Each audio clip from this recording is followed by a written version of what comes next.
ஒரு government hospital, ஒரு post-mortem room, அங்க இருந்த ஒரு உயிர் இல்லாத டெட் பாடி. ஆனா இதை விட ஷாக்கிங்கான விஷயம் என்ன தெரியுமா? அங்க இருந்த ஒரு சிசிடிவில மாட்டின ஒரு முக்கியமான ஒரு 15 செகண்ட் கிளிப் மட்டும்தான் போலீஸ்க்கும் மக்களுக்கும், ஏன் அங்க இருந்த எல்லாருக்குமே அந்த ஒரு வீடியோ அதிர்ச்சியை கொடுத்துச்சு. ஏன்னா அந்த வீடியோல இருந்தது சாவை விட மோசமான ஒரு விஷயம். இந்த ஒரு வீடியோ நம்ம பார்க்க போறது மத்திய பிரதேசத்தில் நடந்த ஒரு கொடூரமான ஒரு விஷயம். இது ஒன்றும் ஒரு கதை கிடையாது ஃப்ரெண்ட்ஸ், இது ஒரு உண்மையான நடந்த ரியல் கிரைம் இன்சிடென்ட். அதுவும் இல்லாமல் இது எப்போ நடந்துச்சு சொன்னா நீங்களே ஷாக் ஆயிடுவீங்க. 1.5 வருஷத்துக்கு முன்னாடி 2024 மத்திய பிரதேசத்தில் இருக்கிற புர்காப்பூர் என்ற ஒரு டிஸ்ட்ரிக்ட்ல கக்னார் ஏரியால இந்த சம்பவம் நடந்துச்சு. ஏப்ரல் 18, 2024 ஒரு பெண்ணோட உடல் அடிச்சதால இறந்துச்சுன்னு சொல்லிட்டு மாச்சுரிக்கு வருது.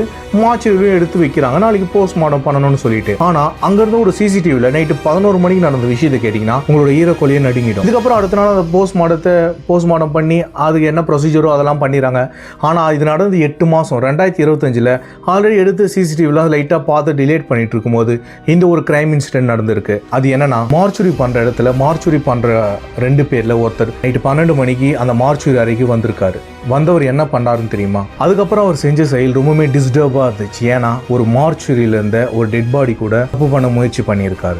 இந்த ஒரு சிசிடிவி ஃபுட்டேஜை பார்த்த எல்லாருமே, ஹாஸ்பிட்டல் மார்ச்சுரி எல்லாருமே ஷாக் ஆகினாங்க. என்னடா இப்படி கூட ஒரு மனுஷனால இருக்க முடியுமா? இவன் மனுஷனே கிடையாது, ஒரு கொடூரமானவன் அப்படின்னு எல்லாருமே சொன்னாங்க. இந்த ஃபுட்டேஜ் பார்த்த உடனே ரெக்கார்ட் பண்ணி வெளியே வந்த உடனே இன்டர்நெட் ஃபுல்லா வைரல் ஆகுது. யார் இவன், என்ன பண்ணா அப்படின்னு சொல்லிட்டு போலீஸ்லாம் பயங்கரமா வலை வீசி தேட ஆரம்பிச்சிருக்காங்க. ஒரு ஹாஸ்பிட்டல்ல இப்படி நடக்குமா? செக்யூரிட்டிலாம் என்ன பண்றாங்க, என்ன சிஸ்டம் இதுன்னு சொல்லிட்டு கவர்மெண்ட்டை கேள்வி கேட்க ஆரம்பிச்சாங்க.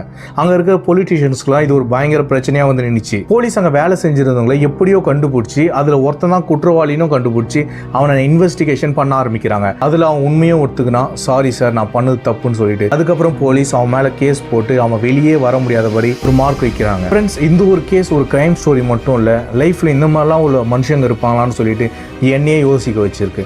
இந்த ஒரு வீடியோ பத்தி நீங்க என்ன நினைக்கிறீங்கன்றத மறக்காம கமெண்ட்ல சொல்லுங்க.